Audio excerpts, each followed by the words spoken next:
श्री गुरुवे नमः। जय भगवान नित्यानंद।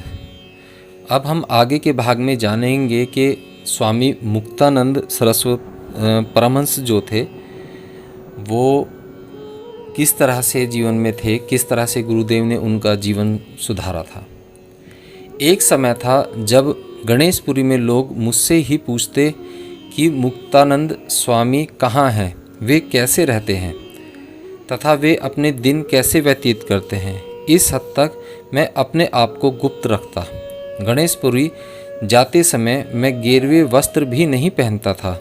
अपने गेरवे कपड़ों को मैं एक गठरी में बांध देता और अज्ञात रूप से गणेशपुरी जाता ताकि वहाँ मैं लोगों की नज़र में न आ जाऊँ। उन दिनों मैं जितना भी अधिक गुमनाम रहता था, अब मेरी उतनी ही अधिक प्रसिद्धि होती प्रतीत हो रही है। अपने ज्ञान का प्रदर्शन किए बिना मैंने अपने गुरु नित्यानंद के आसपास अपना जीवन बिताया। मैं ऐसा व्यवहार करता जैसे कि मैं महामूर्ख हूँ। मुझे जो प्राप्त हुआ है उसके बारे में मैं किसी को पता नहीं लगने देता था।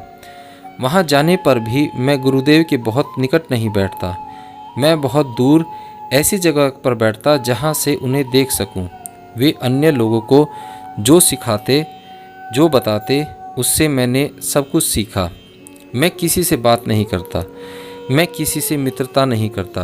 कुछ लोग कहा करते थे कि मुझ में बहुत घमंड है और कुछ लोग कहते कि मैं महामूर्ख हूँ। इस प्रकार मुझे दो प्रकार की उपाधियाँ मिली। गुरुदेव के आश्रम में मैं इन दो उपाधियों के साथ रहा। यह बिल्कुल सत्य है और व्यक्ति को इस रीति से रहना चाहिए।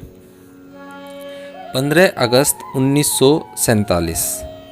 मेरे अहंकार को कुचलने में मेरे गुरुदेव बहुत सहायक थे। मैं एक तरह से अर्धविद्वान सा था।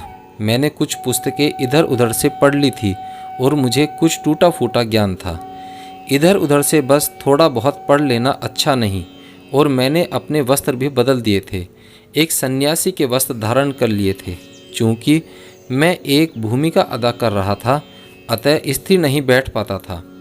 यहाँ वहाँ कूदते फांगते हुए मैं अपनी भूमिका अदा करता।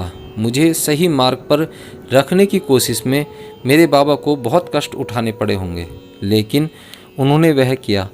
अंततः काफ़ी समय बाद उन्होंने मुझे शक्तिपात दिया। लंबे समय तक भारत इंग्लैंड के शासन के अधीन था। यद्यपि 15 अगस्त 1947 को यह स्वतंत्र हो गया। जैसे भारत का एक अन्य सत्ता का गुलाम था, वैसे ही मैं अपनी इंद्रियों का गुलाम था। मैं उनके अधीन था। जिस दिन लॉर्ड माउंटेन ने कहा भारत स्वतंत्र हो गया है, उसी दिन मेरे सद्गुरु मेरे गुरुदेव ने मुझसे कहा कि मैं भी स्वतंत्र हो गया हूँ।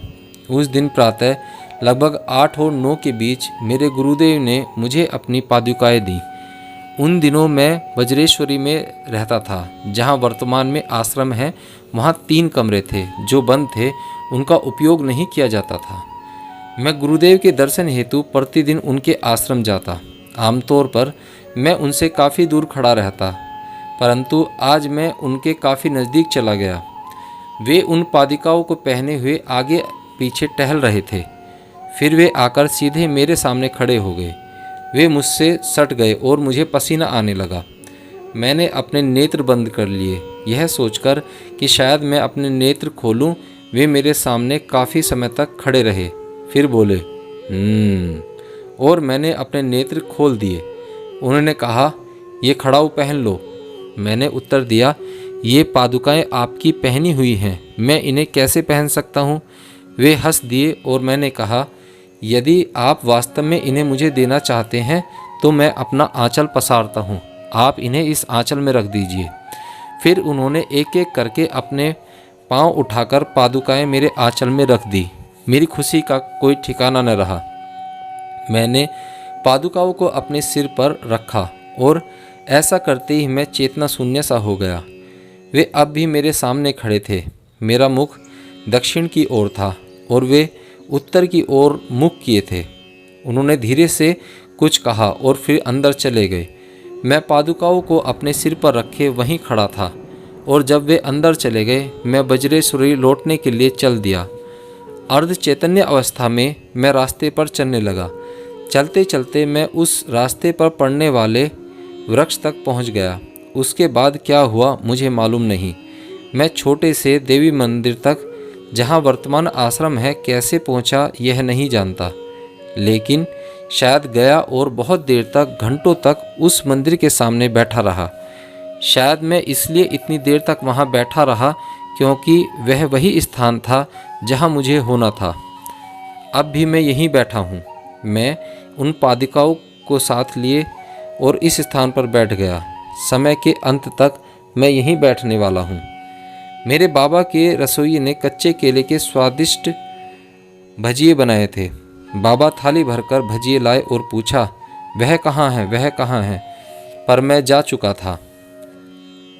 उन्होंने भजिए की वह थाली वैसे ही रख दी। अगले दिन शाम को मैं उनके दर्शन के लिए गया, तब उन्होंने वे भजिया मुझे दिए। मैंने भरपेट भजिए खाए। फिर वे बोले, वहाँ 3 कमरे हैं, जाओ वहाँ बैठो। आज जहाँ आश्रम है वे 3 कमरे बिल्कुल यहीं थे। अतः मैं आया और यहाँ बैठ गया। यहाँ आकर बैठने के बाद मैंने अपने गुरु से यह नहीं पूछा, मैं यहाँ क्या करूँ, मैं क्या खाऊँ, मुझे क्या खाना या पीना चाहिए। यह पूछने का कोई प्रश्न ही नहीं था। नित्यानंद बाबा को कितनी सारी वस्तुएं मिलती। कुछ लोग मुंबई से पाव रोटी लाया करते और मैं वह सूखी पाव रोटी खाया करता। मैं नित्यानंद बाबा के दर्शन के लिए हर रोज़ जाता। एक दिन वे मुझसे बोले, अब यह स्थान छोड़कर सूखी जाओ, एक ऐसी जगह जहाँ तुम्हें खेत ही खेत मिलेंगे। मैं उस स्थान पर गया और सूखी के खेतों में रहने लगा। अपनी साधना पूर्ण करने में मुझे 9 वर्ष लग गए। जिस क्षण मेरे गुरु ने शक्तिपात प्रदान किया, उसी क्षण मुझे शक्ति प्राप्त हो गई, परंतु शक्ति जैसा बनने में लंबा समय लगता है।